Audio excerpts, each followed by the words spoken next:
मैं हिना पांडे ग्राम प्रधान सनाहा विकासखंड सोहौल जनपद अयोध्या से हूँ। मैम, आपको ग्राम प्रधान बनने की प्रेरणा कहाँ से मिली? केंद्र सरकार ने जब से मिशन शक्ति योजना का आरंभ किया है तो महिलाओं के चूँकि मैं एक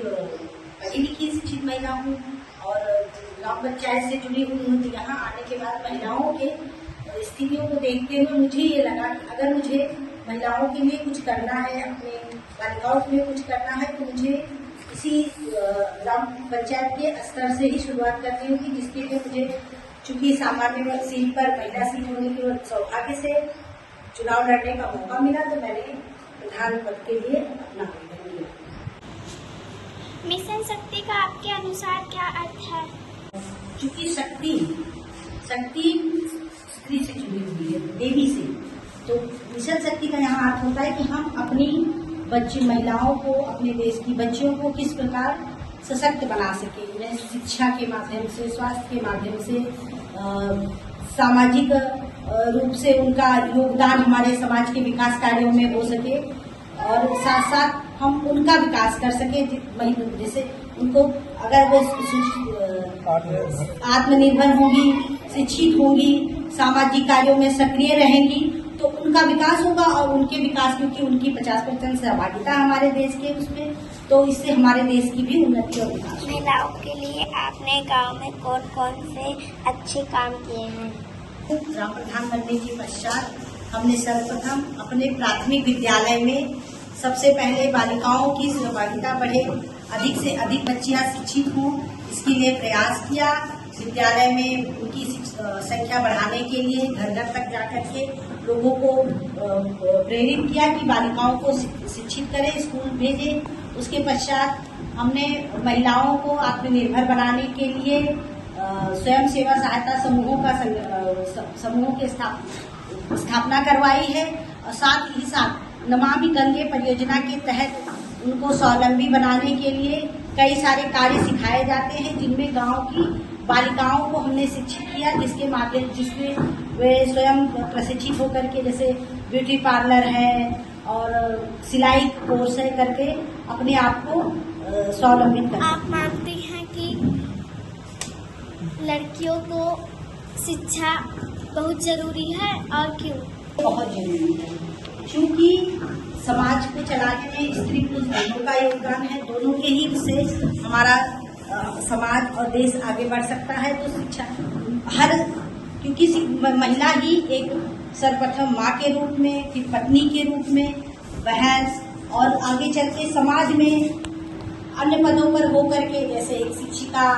स्वास्थ्य के उसमें डॉक्टर बनकर के, इंजीनियर, सभी रूपों में अपनी सेवाएं दे सकती है, दे करके ही देश और समाज को विकसित बना सकती हैं। साथ ही अगर लड़कियां हर क्षेत्र में रहेंगी तो उनके कार्यों के, उनके सहयोग से न केवल समाज बल्कि देश को भी, हम बहुत सारे उदाहरण ले सकते हैं। जैसे पूर्व में स्वतंत्रता के लिए बहुत सारी महिलाओं ने, रानी लक्ष्मीबाई, अहिल्याबाई जैसे लोगों ने अपना समर्पण दिया है। और आज के समय में अगर हम देखें तो अभी जो भारत पाकिस्तान का स्थितियां बनी है, उसमें हम सोफिया कुरैशी और जैसी महिलाओं ने आगे बढ़ करके और डिफेंस सर्विसेज में अपना योगदान देकर के देश का नाम ऊंचा किया है। साथ ही कल्पना चावला जैसी महिलाओं ने अंतरिक्ष तक जाकर के हमारे देश का परचम बढ़ाया है। तो देश और समाज के विकास के लिए, क्योंकि स्त्री और पुरुष दोनों ही की सहभागिता जरूरी है, तो बहुत जरूरी है कि हम समाज में को अग्रसर कराने के लिए बेटियों को जरूर पढ़ाएं और उन्हें सुशिक्षित बनाएं। जब आप छोटी थी तो तब आपका सपना क्या था? छोटी थी तो मैं आपको बताऊं तो मैं डिफेंस सर्विसेज में ही जाना चाहती थी, लेकिन चूंकि मेरी हाइट कम थी और इसीलिए मैंने अपने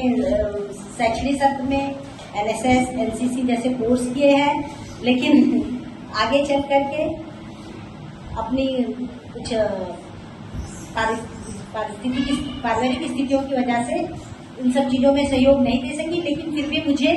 एक ग्राम प्रधान के रूप में यहाँ आकर के फिर अपने समाज और देश में महिलाओं के उत्थान के लिए कार्य करने का मौका मिला है, जिसके लिए मैं अपने आप को सौभाग्यशाली मानती हूँ। और मैं इस बड़े से मिशन की एक छोटी सी इकाई से जुड़ी हूँ, ये मेरा सौभाग्य है। क्या आपको पढ़ाई के समय परिवार का सहयोग मिला? जी हाँ, मुझे पढ़ाई के समय में अपने परिवार का संपूर्ण सहयोग मिला। गांव की लड़कियों और महिलाओं के लिए आपका गाँव की लड़कियां एवं महिलाएं न केवल सामाजिक रूप से, शारीरिक, शैक्षणिक, स्वास्थ्य, हर तरह से और रोजगार से स्वावलंबी बन करके देश समाज के हित में अपना योगदान दे, मेरी यही शुभकामनाएं हैं। मैं चाहती हूँ कि लड़कियों को शिक्षा के साथ साथ सेल्फ डिफेंस की भी चीजें सिखाई जाए, जिससे चूंकि समाज में उनके साथ कई सारी अब घटनाएं घटती रहती हैं और जिसका उनके विकास पे बहुत बुरा असर पड़ता है। तो हमारी कोशिश रहती है कि समय समय पर उनको स्वास्थ्य से संबंधित शिक्षा जानकारियां दी जाए और सेल्फ डिफेंस सिखा करके उनको आत्मनिर्भर बनाया जाए और आगे पढ़ लिख कर उनको स्वावलंबन के लिए रोजगार की सुविधाएं मुहैया कराई जाए। शक्ति का 5वां चरण चल रहा है, जिसके सापेक्ष में हम महिलाओं को सम्मान, सुरक्षा और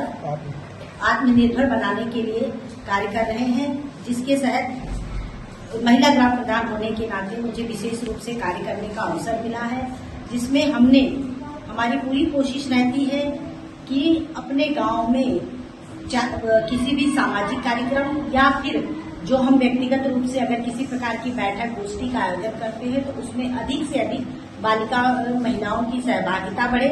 जिसके माध्यम से हम उनके जो भी उनकी समस्याएं हैं और साथ में उन समस्याओं के निस्तारण के लिए उचित सुझाव लेते हैं, ताकि जिससे उनका पारिवारिक माहौल भी बना रहे और साथ में वो अपने आप को सुरक्षित भी महसूस करे। इसके साथ साथ हमारी मेरी ज्यादातर कोशिश ये रहती है कि अगर हमें किसी भी प्रकार का, चाहे ग्राम पंचायत के माध्यम से किसी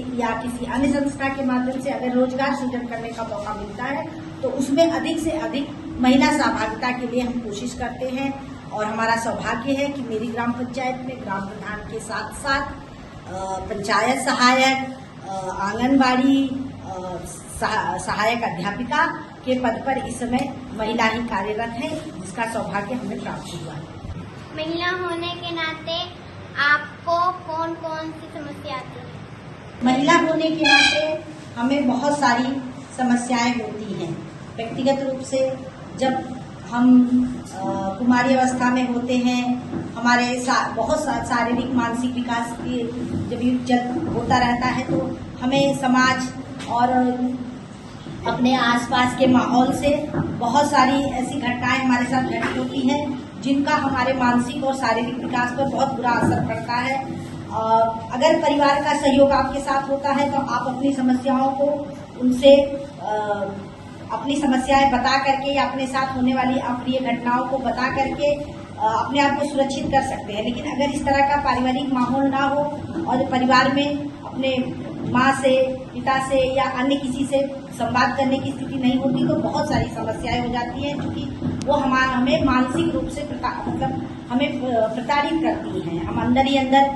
लड़कियां अगर कोई अप्रिय घटना होती है किसी से नहीं बता पाती है तो उस चीज के लिए वो अंदर उड़ती हैं, घुटती हैं और जो आगे चलकर उनको खुल करके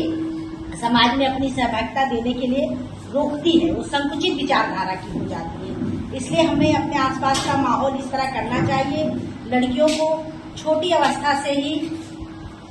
हर तरह का उनके स्वास्थ्य से संबंधित समाज में उठने बैठने के तरीके से लेकर के पारिवारिक माहौल में सामाजिक रूप से जो भी आसपास चीजें चलती रहती हैं उनमें किस तरह से सहभागी होना चाहिए, क्या उनके साथ अच्छा या क्या बुरा हो सकता है, इस बारे में उनको जानकारी देनी चाहिए। हम अपने प्राथमिक स्कूलों में भी इस तरह की संगोष्ठियां स्थापित करते हैं जिससे हम लड़कियों को, बालिकाओं को ये चीजें बता सके। हम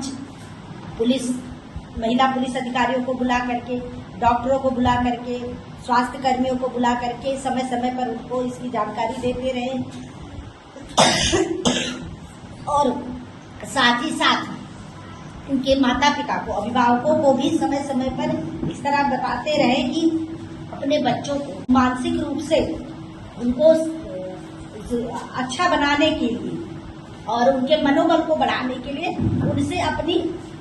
सहभागिता करते रहे, उनसे उनके दिनचर्या की बातें पूछते रहे, उनके बारे में जानकारी लेते रहे, ताकि बच्चों का इससे मनोबल बढ़े और वो संकुचित ना हो।